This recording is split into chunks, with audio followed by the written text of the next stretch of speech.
నమస్కారం, welcome to kitchen Mantra. So ఎండాకాలం వచ్చిందంటే మామిడికాయలు, మామిడి పండ్లు సీజన్ మనకు మొదలవుతూ ఉంటుంది కదా. సో మామిడికాయ వచ్చినప్పుడు దాంతో ఆవనే కాకుండా రోటి పచ్చళ్ళలో కూడా దాన్ని ఎక్కువగా మనం వాడుతూ ఉంటాం.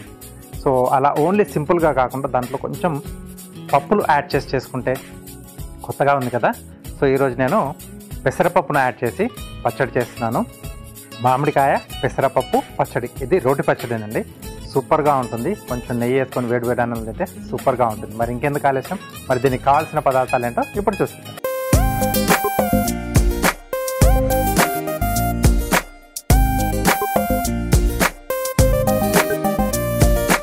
ఓకే, సో మామిడికాయ పెసరపప్పు పచ్చడి. సో ఇక్కడ ముందుగా మనం చేసుకోవాల్సింది ఏంటంటే పెసరపప్పును ఒక గంట పాటు నానబెట్టి పెట్టేసుకుంటే సరిపోతుంది. అంటే మనము డైరెక్ట్గా కాకుండా అంటే కొన్ని రకాల వాటికి మామూలుగా పెసర ఆవకాయ అలాంటివి చేసుకున్నప్పుడు కొంచెం పెసరపప్పును వేయించేసుకొని కచ్చపచ్చగా లేకుండా పొడిలా కొట్టేసుకొని వేసుకుంటాం కదా.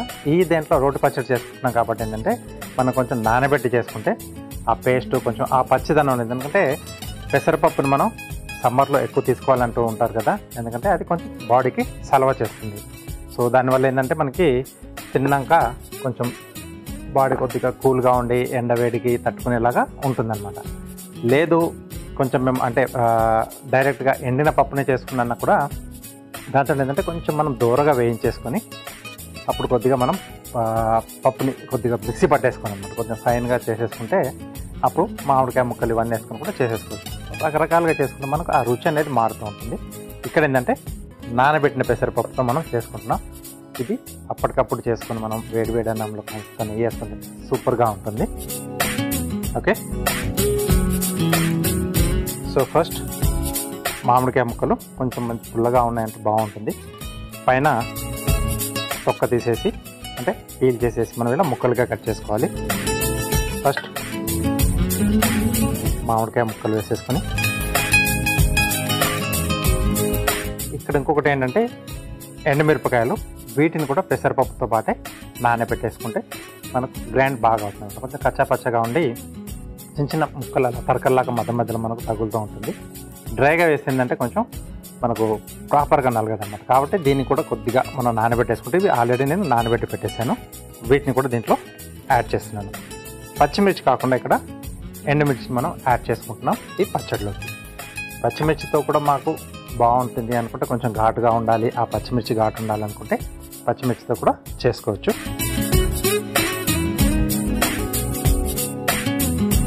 సో కొంచెం కచ్చాపచ్చగా చేసుకొని ఆ తర్వాత మళ్ళీ పప్పు కూడా యాడ్ చేసుకోవాలి మనం.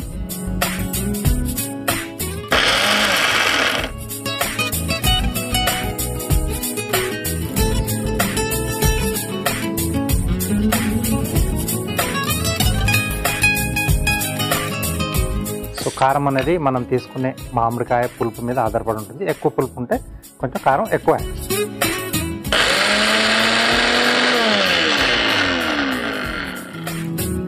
జనరల్గా గోంగూరలో కూడా చూస్తూ ఉంటాం కదా, ఎక్కువ పులుపు ఉంటే మనం కారం కూడా వేసుకుంటే అప్పుడు కొంచెం బ్యాలెన్స్ అవుతుంది అన్నమాట. ఓకే, సో ఇలా కొంచెం కచ్చాపచ్చగా కావాలి మనకు పచ్చడి అనేది. ఓకే, మొత్తంగా ఫైన్ కానక్కర్లేదు. ఈ స్టేజ్లో మనం పెసరపప్పును కూడా యాడ్ చేసి దాన్ని కూడా మిక్సీ పట్టేసేయాలి.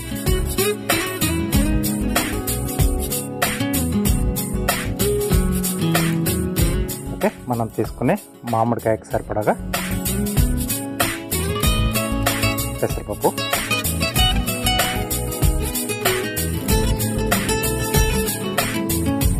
దీన్ని కూడా ఒకసారి పైకి కిందికి కలిపేసి పట్టేసుకున్నాం.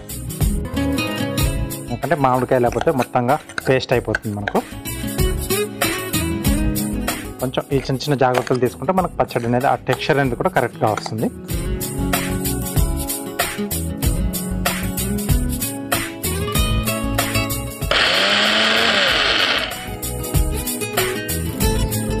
ఇదొక్కటి నానబెట్టేసుకుంటే సరిపోతుందండి మనకు. అంటే పెసరపప్పు ఒక్కటి నానబెట్టేసుకుంటే మిగతా ఈ పచ్చడి చేసుకోవడం చాలా ఈజీ.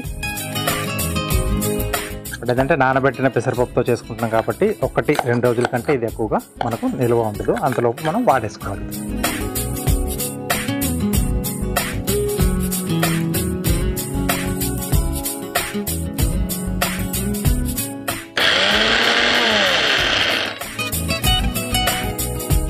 మనకి పప్పు కూడా ప్రాపర్గా నలగాలి కాబట్టి ప్రతిసారి కొంచెం అలా మిక్సీ తిప్పేసి లోపల నుంచి కూడా ఇదంతా పైకి కిందికి కలిపేసుకోవాలి.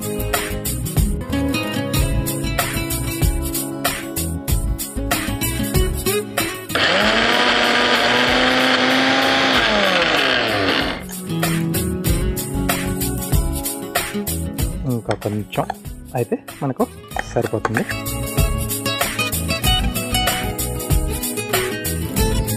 సో మొదట్లో వచ్చే కాయలతో ఎక్కువగా రోటి పచ్చట్లు అవి చేసుకుంటుంటారు, ముక్కలతో ఆవ చేసుకుంటారు కదా. సో అలాంటప్పుడు ఇది ట్రై చేసుకోవడానికి బాగుంటుంది. జనరల్గా మినపప్పు, శనగపప్పు మనం ఎక్కువగా వాడుతూ ఉంటాం, బేస్లా వస్తుంది, కొంచెం ఫ్లేవర్స్ కూడా వస్తాయని. సో ఈసారి మీరు పెసరపప్పుతో ట్రై చేసి చూడండి.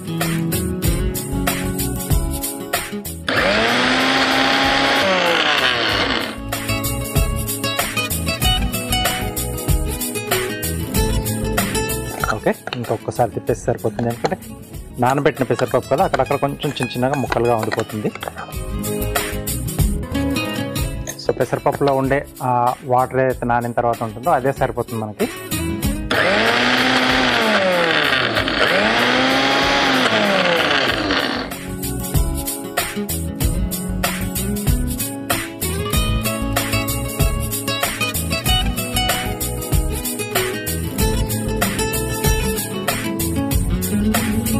ఓకే, సో ఇలాగా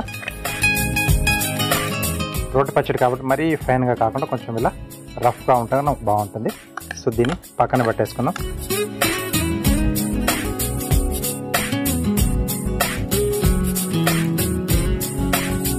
సో ఇప్పుడు దీనికి మనం పోపు పెట్టేసుకుంటే సరిపోతుంది.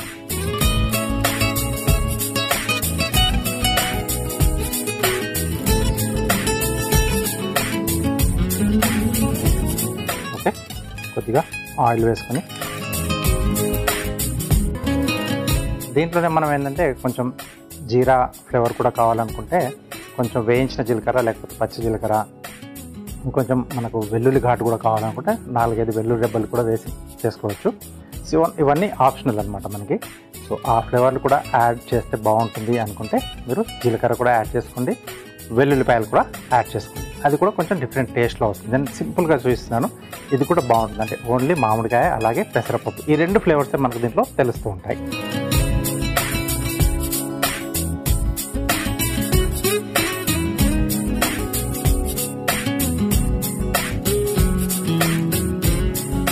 ఇక్కడ కూడా మళ్ళీ ఎండుమిరపకాయలు, పోపులో బాగుంటుంది కదా మధ్యలో మనకు నంచుకోవడానికి.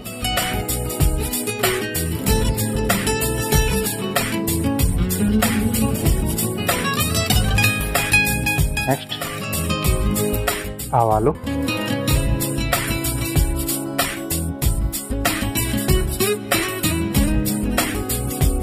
కొద్దిగా జీలకర్ర. ఎండుమిరపకాయలు కొంచెం బాగా వేస్తే టేస్ట్ కూడా బాగుంటుంది, ఆ ఘాట్ లేకుండా కొంచెం ఆ కమ్మదనం బాగుంటుంది. కొన్ని రకాల వేపుళ్ళల్లో కూడా ఎండుమిరపకాయలను కొంచెం డీప్ ఫ్రై అలా చేసేసి అలా క్రష్ చేసేస్తారు, అంటే ఆ కారం ఒక రకమైనటువంటి టేస్ట్ని యాడ్ చేస్తుంది అనమాట. బాగుంటుంది అది, చాలామందికి కూడా ఇష్టం. అంటే పోపులో మగ్గిన ఎండుమిరపకాయలు నంచుకోవడానికి. ఎండుమిరపకాయలు కొంచెం డార్క్ కలర్లోకి మారిపోయాయి, ఇది సరిపోతుంది మనకి.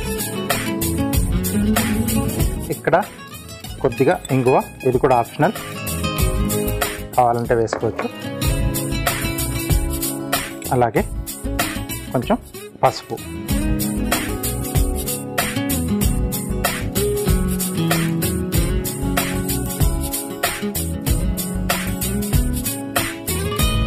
సో ఉప్పు కూడా నేను ఇక్కడ యాడ్ చేస్తున్నాను. సో ఇక్కడ స్టవ్ ఆఫ్ చేసేసుకున్నాం.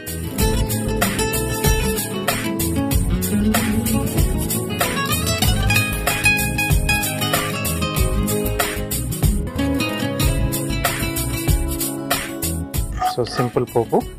సో ఇక్కడ నేను కరివేపాకు, కొత్తిమీర ఏమి వాడట్లేదు.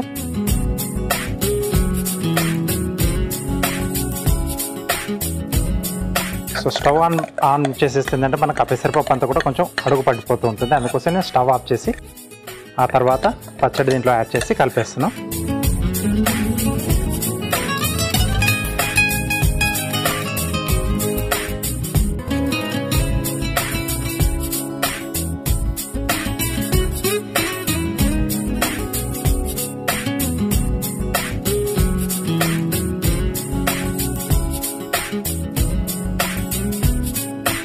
దీంట్లో పెసరపప్పులో ఏంటంటే కొంచెం ఆ స్టిక్కినెస్ ఉంటుంది.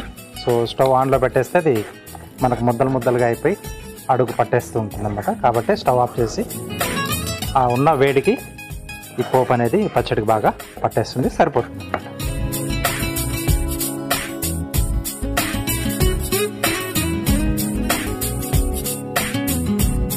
ఓకే, సో ఎండుమిరపకాయలు వేయడం వల్ల కొంచెం ఎర్రగా ఎల్లోయిష్ కలర్లో మనకు బాగుంది. అంటే ఆ రెండు కలిపేసి కొంచెం ఆరెంజ్ కలర్లో వచ్చేసింది.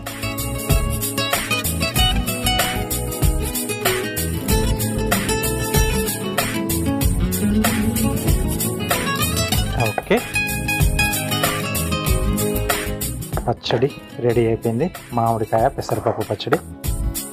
దీన్ని బౌల్లోకి తీసేసుకుందాం.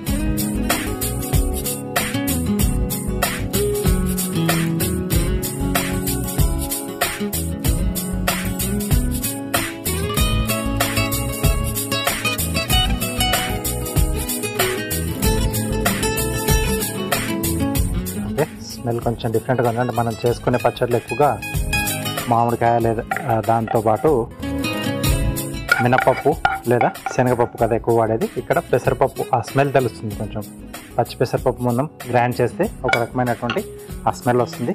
ఓకే, సో పచ్చి పెసరపప్పు అలాగే పచ్చి మామిడికాయతో పచ్చడి సూపర్గా ఉంటుంది. తప్పకుండా ట్రై చేయండి. దీనికి కావాల్సిన పదార్థాలు అలాగే దీని తయారీ విధానం మీకోసం మరోసారి.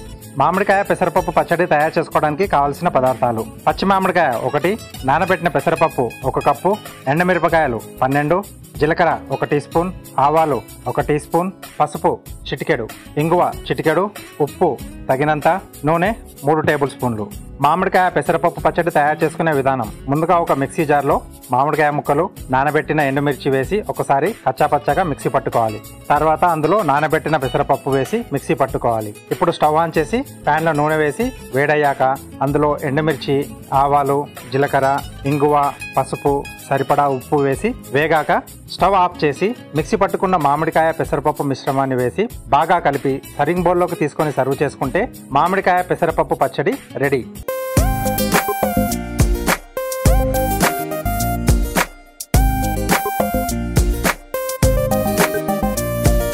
కావాల్సిన పదార్థాలు అలాగే తయారీ విధానం చూశారు కదా. కొత్తదనం కోరుకునే వారికి ఈ పచ్చడి సూపర్గా నచ్చుతుంది. వెంటనే ట్రై చేయండి. Next carving art.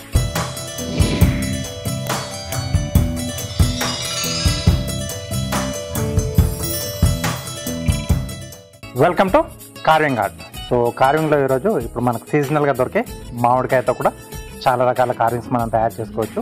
కొంచెం ఈజీగా ఉండేది నేను చూపిస్తున్నాను. ఎందుకంటే ఆ గ్రీన్ కలర్లో పచ్చి మామిడికాయతో చేసుకోవచ్చు మనం. అంటే పచ్చి మామిడికాయతోనే ఎక్కువ డిజైన్లు చేసుకోవచ్చు.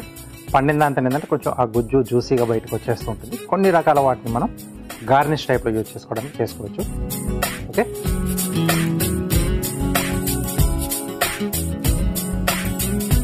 దీన్ని లీఫ్ షేప్లో కట్ చేసుకుందాం.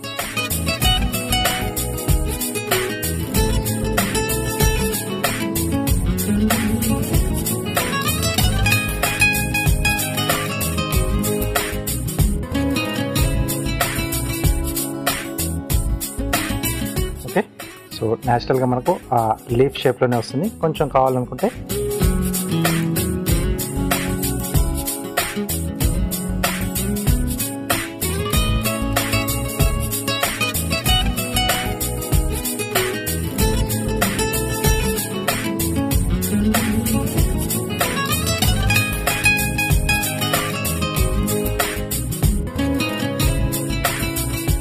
గ్రీన్ కలర్లో మనం కొంచెం న్యాచురల్గా గార్నిష్కి కానీ లేకపోతే ఫ్లవర్స్తో మనం బాస్కెట్ లాంటి చేసుకున్నప్పుడు గ్రీనరీగా లీవ్స్ కూడా ఫ్రూట్ లేదా వెజిటబుల్స్తో ఉంటే బాగుంటుంది అనుకున్నప్పుడు ఇలాంటివి మనం తీసుకోవచ్చు.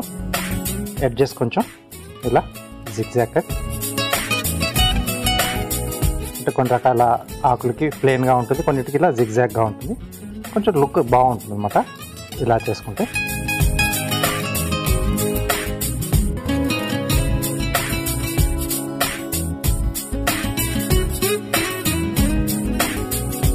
సో వెజిటేబుల్స్తో మామూలుగా కీరా అలాంటి వాటితో చేసుకున్నప్పుడు తొందరగా డ్రై అయిపోతుంది. అంటే వాటర్ అనేది తొందరగా ఎవాపరేట్ అవుతుంది. అదే మనం మామిడికాయతో చేసుకుంటే ఎక్కువసేపు అది మనకు ఫ్రెష్గా ఉండి డిస్ప్లేలో తాజాగా కనిపిస్తుంది అన్నమాట. సీజనల్గా దొరికినప్పుడు మనం ఇలాంటివి వాడుకోవాలి.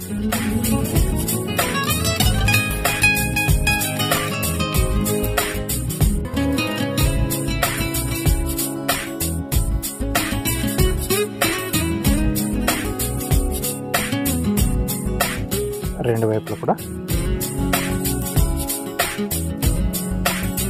ఓకే, మధ్యలో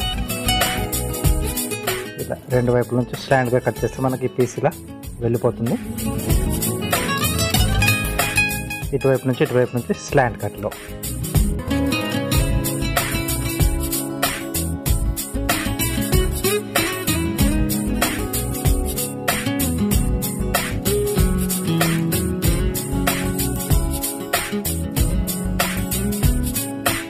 ఓకే, నైఫ్ కొంచెం షార్ప్గా ఉండాలి,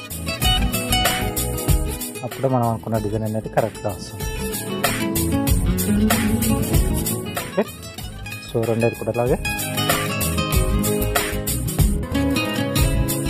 మధ్యలో ఏదైనా చిన్న లాంటి ఫ్లవర్ లాంటిది పెట్టేసుకొని సైడ్లో పెట్టేసుకుంటే మనకు బ్యాలెన్సింగ్ ఉంటుంది.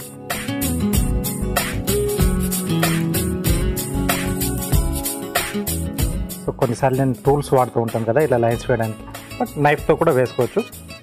షార్ప్ ఈ ఎడ్జ్ అనేది మనకు బాగా షార్ప్గా ఉంటే నీట్గా వస్తుంది.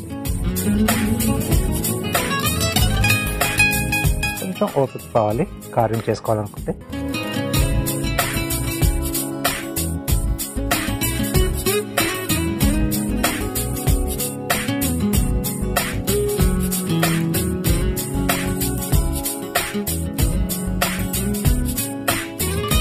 ఓకే, సో ఇలా ఓకే, ఇలా మామిడికాయతో కూడా మనం హ్యాపీగా కార్వింగ్స్ని తయారు చేసుకోవచ్చు.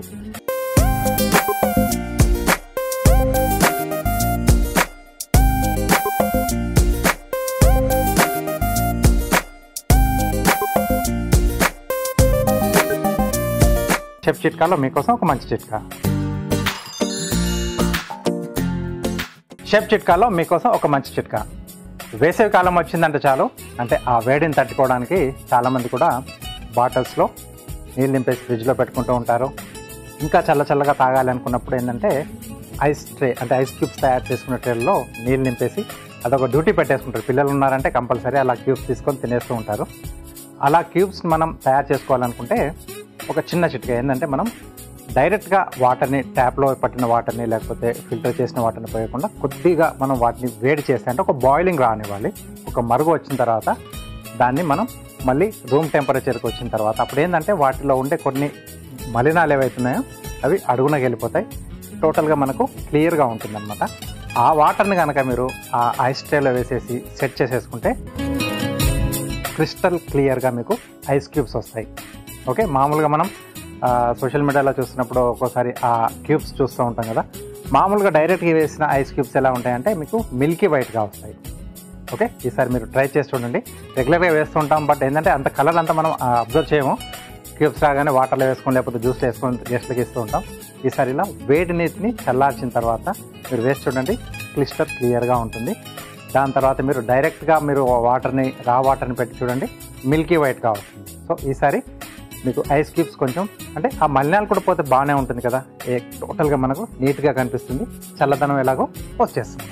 సో ఈ చిట్కా కావాల్సి ఈసారి మీరు ఈ సమ్మర్లో పాటించండి. చూసారు కదా, పచ్చడి మామిడితో చేయొచ్చు, లేకపోతే దూరగా మగ్గిన మామిడికాయతో కూడా మనం తయారు చేసుకోవచ్చు. ఇది చాలా బాగుంటుంది. అప్పుడు కలర్ అనేది కొంచెం లైట్ ఎల్లోష్ కలర్లో వస్తుంది. తప్పకుండా ట్రై చేయండి. Next tasting time. మామిడికాయ పెసరపప్పు పచ్చడి సో రెడీగా ఉంది. స్మెల్ అయితే సూపర్గా వస్తుంది. ఆ కలర్ చూడడానికి కూడా బాగుంది కదండి. ఇలా రెడ్డిష్ కలర్లో రావాలి, మనకు కొంచెం ఆరెంజ్ కలర్లో అనుకుంటే మీరు ఎండుమిరపకాయలు వాడుకోవచ్చు. లేకపోతే మీరు పచ్చిమిర్చి ఘాటు, కొద్దిమందికి అది చాలా బాగా ఇష్టం ఉంటుంది. కొంచెం ఘాటు ఎక్కువగా రావాలనుకుంటే డైరెక్ట్ పచ్చిమిరపకాయలు యాడ్ చేసేసుకోవాలి. లేకపోతే కొంచెం ఘాటు తక్కువ రావాలి బట్ పచ్చిమిరపకాయలతోనే చేసుకోవాలనుకున్నప్పుడు కొంచెం నూనె వేసేసుకొని మనం పచ్చిమిరపకాయలను కొంచెం దూరగా వేయించేసుకొని దాంట్లోనే ఇందాక చెప్పాను కదా కొన్ని వెల్లుల్లి రెబ్బలు, కొద్దిగా జీలకర్ర కూడా వేయించేసుకొని చేసుకుంటే అది కొంచెం డిఫరెంట్గా వచ్చి టేస్ట్ కూడా బాగుంటుంది. అది లైట్ గ్రీనిష్ కలర్లో వస్తుంది అన్నమాట. ఇప్పుడు కొంచెం ఇది ఆరెంజిష్ కలర్లో వచ్చింది కదా, అలా చేసుకుంటే ఘాటు ఎక్కువగా ఉండాలంటే డైరెక్ట్ వేసుకోండి పచ్చిమిర్చి. కొంచెం తగ్గాలి, పచ్చిమిర్చి స్పైసీ ఉండాలి అనుకుంటే కొంచెం నూనెలో వేయించుకుంటే కమ్మదనం. మనం మామూలుగా స్నాక్స్ అవి తినేటప్పుడు సైడ్లో మనకి ఇస్తాడు కదా పచ్చిమిర్చిని కొంచెం వేయించేసి, సూపర్గా ఉంటుంది అనమాట. సో మీకు ఎలా నచ్చితే అలా ట్రై చేయండి. ఒక్కొక్కసారి ఒక్కొక్కటి అలా ట్రై చేయండి. మీకు ఏది నచ్చితే అది కంటిన్యూ అయిపోవచ్చు. ఓకే, సో ఇప్పుడు నేను దీన్ని టేస్ట్ చూసి ఎలా ఉందో చెప్తాను.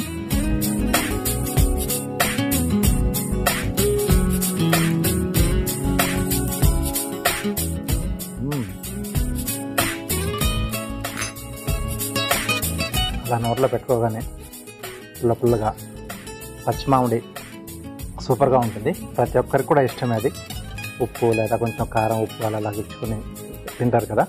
బట్ ఇక్కడ పచ్చడి అయితే సూపర్గా వచ్చింది. ఫస్ట్ అలా నోట్లో పెట్టుకోగానే పుల్ల పుల్లగా తగిలిన తర్వాత ఎండుమిర్చి స్పైసీ, తర్వాత పెసరపప్పు యొక్క కమ్మదనం, ఓవరాల్గా సూపర్గా ఉందండి.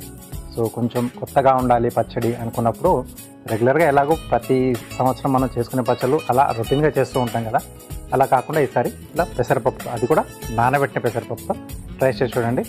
ఇంటిల్లిపాదికి బాగా నచ్చుతుంది.